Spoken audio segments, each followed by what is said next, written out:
आज की सबसे बड़ी खबर मध्य पूर्व से है, जहां ईरान और इसराइल के बीच जंग तेजी से बढ़ रही है। अस्पताल पर हुए हमले के बाद इसराइल ने ईरान के सर्वोच्च नेता अयातुल्लाह खामेनेई को निशाना बनाने की कसम खा रखी है। इस बीच 3 सुपर पावर देश जर्मनी, फ्रांस और ब्रिटेन ईरान को बचाने के लिए कूटनीतिक प्रयासों में जुट चुके हैं। खास बात यह है कि ईरान के पारंपरिक दोस्त चीन, रूस और तुर्की इस बार इस पहल का हिस्सा नहीं है। आइए इस खबर को अब विस्तार से समझते हैं। मध्य पूर्व में तनाव का नया दौर तब शुरू हुआ जब इसराइल ने ईरान के परमाणु ठिकानों, खासकर अराक हैवी वाटर रिएक्टर पर हवाई हमले किए। जवाब में ईरान ने इसराइल पर 400 से ज्यादा मिसाइलें और ड्रोन दागे, जिसके बाद इसराइल में कम से कम 24 लोगों की मौत हुई और सैकड़ों के घायल होने की खबर है। इन हमलों में एक अस्पताल पर हुए हमले ने वैश्विक समुदाय को झकझोर दिया। इसराइल ने इन हमलों को ईरान की परमाणु महत्वाकांक्षाओं को खत्म करने की दिशा में एक कदम बताया है। इसराइल का दावा है कि ईरान परमाणु हथियार विकसित कर रहा है, जो क्षेत्रीय और वैश्विक सुरक्षा के लिए खतरा है। दूसरी ओर ईरान ने इन आरोपों को खारिज करते हुए कहा है कि उसका परमाणु कार्यक्रम केवल नागरिक उद्देश्यों जैसे ऊर्जा उत्पादन के लिए है। इस बढ़ते संकट के बीच जर्मनी, फ्रांस और ब्रिटेन ने कूटनीतिक समाधान की तलाश शुरू कर दी। रॉयटर्स की एक रिपोर्ट के मुताबिक इन तीनों देशों के विदेश मंत्री शुक्रवार को जिनेवा में ईरान के विदेश मंत्री अब्बास अरागची से मुलाकात करेंगे।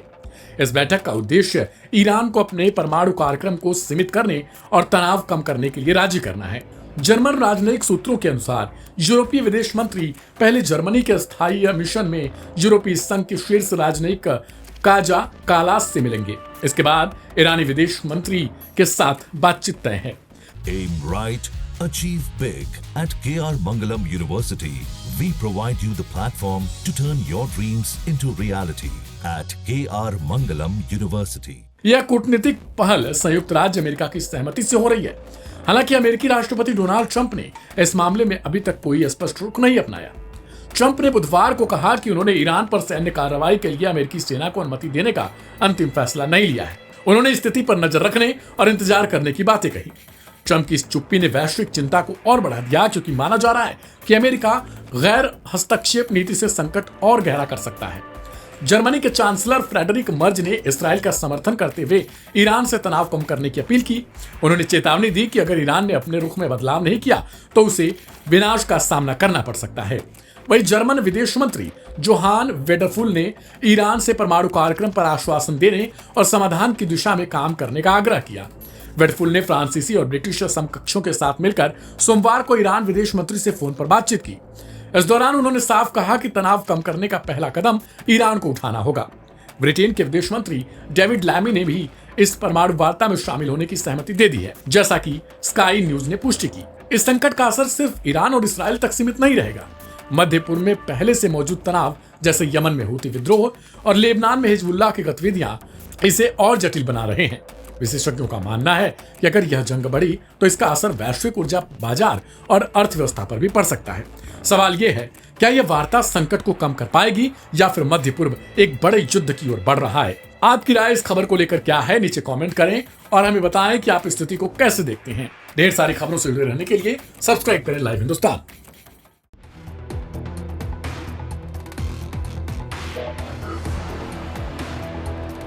क्या ईरान में इसराइल अपने मंसूबों में कामयाब हो जाएगा? पीएम नेतन्याहू साफ कह चुके हैं कि अब ये जंग ईरान में सत्ता परिवर्तन और आयतुल्लाह खामेनेई को खत्म करके ही पूरी होगी। लेकिन पीएम नेतन्याहू के ये ख्वाब क्या धरे के धरे रह जाएंगे?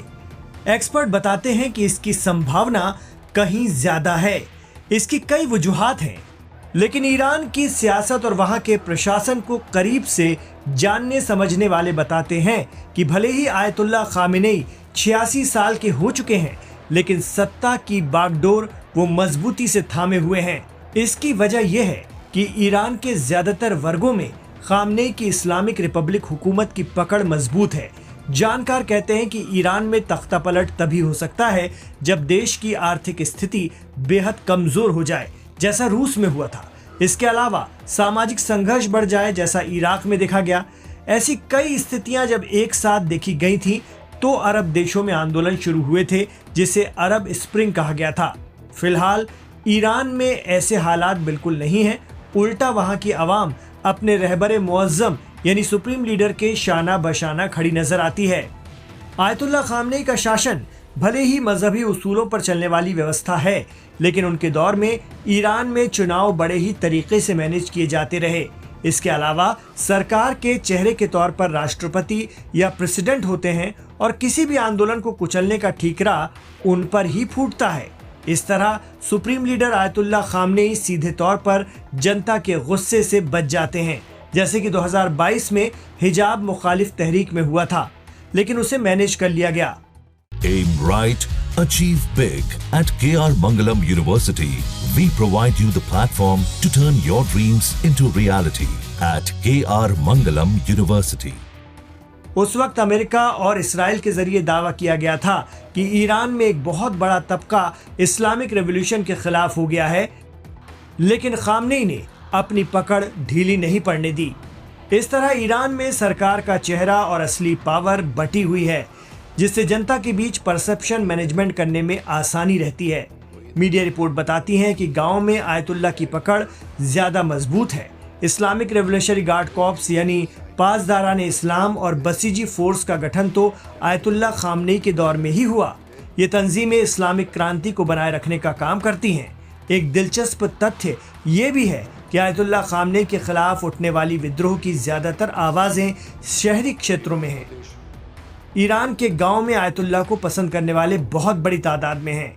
एक्सपर्ट बताते हैं कि ईरान में आयतुल्लाह की सत्ता को बेदखल करने का एकमात्र रास्ता बाहरी दखल है, लेकिन ऐसा करने में ईरान हिमायती गुट जो ईरान के प्रॉक्सी कहलाते हैं, उन देशों पर टूट पड़ेंगे जो इस तरह की कार्रवाई की कोशिश करेंगे।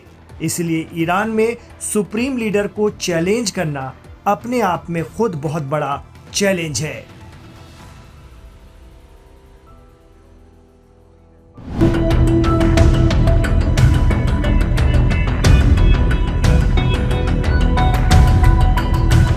बम खुशेई फोड़कर ईरान ने इसराइल को हलकान कर दिया। ईरान ने आखिरकार जिसका डर था वही कर दिया। इसराइल के लिए जिस हथियार को उसने सालों से बचाकर रखा, आखिरी में उसे जंग में उतारकर नेतन्याहू की सांसों की धड़कनों को बढ़ाकर रख दिया, जिसका नाम सुनकर भी इसराइली अब भय में जा चुके हैं, जिसे ईरान में फारसी में बम खुशेई के नाम से जाना जाता है। इसे कहते हैं क्लस्टर म्यूनिशन यानी गुच्छा बम। इसराइल के लिए भय बने इस बम की पूरी विशेषता हम ग्राफिक से दिखाएंगे, लेकिन उससे पहले बताते हैं कि आखिरकार इस्राएली सेना ने इस पर क्या कुछ कहा है और इसराइल में इससे लेकर मातम क्यों पसरा है। दरअसल इस्राएली सेना ने पुष्टि की है कि ईरान ने सोमवार को हुए मिसाइली हमलों में क्लस्टर बम का प्रयोग किया है। इसका मतलब साफ है, अब यह लड़ाई सिर्फ टारगेटेड स्ट्राइक की नहीं बल्कि व्यापक जनसंहार की दिशा में बढ़ रही है। ईरान की जमीन से आसमान की ओर उड़ता धुआं और फिर इसराइल में गूंजते धमाके, यह सिर्फ सामान्य मिसाइल हमले नहीं थे। इसराइल डिफेंस फोर्सेस ने कहा इन मिसाइलों में थे क्लस्टर बम यानी बम खुशेई। इसका मतलब साफ है, अब यह लड़ाई सिर्फ टारगेटेड स्ट्राइक की नहीं बल्कि व्यापक जनसंहार की दिशा में बढ़ रही है। ईरान की जमीन से आसमान की ओर उड़ता धुआं और फिर इसराइल में गूंजते धमाके, ये सिर्फ सामान्य मिसाइल हमले नहीं। इन मिसाइलों में क्लस्टर म्यूनिशन यानी वो बम जो एक बार में कई हिस्सों में फट जाते हैं और तबाही बिखेरते हैं।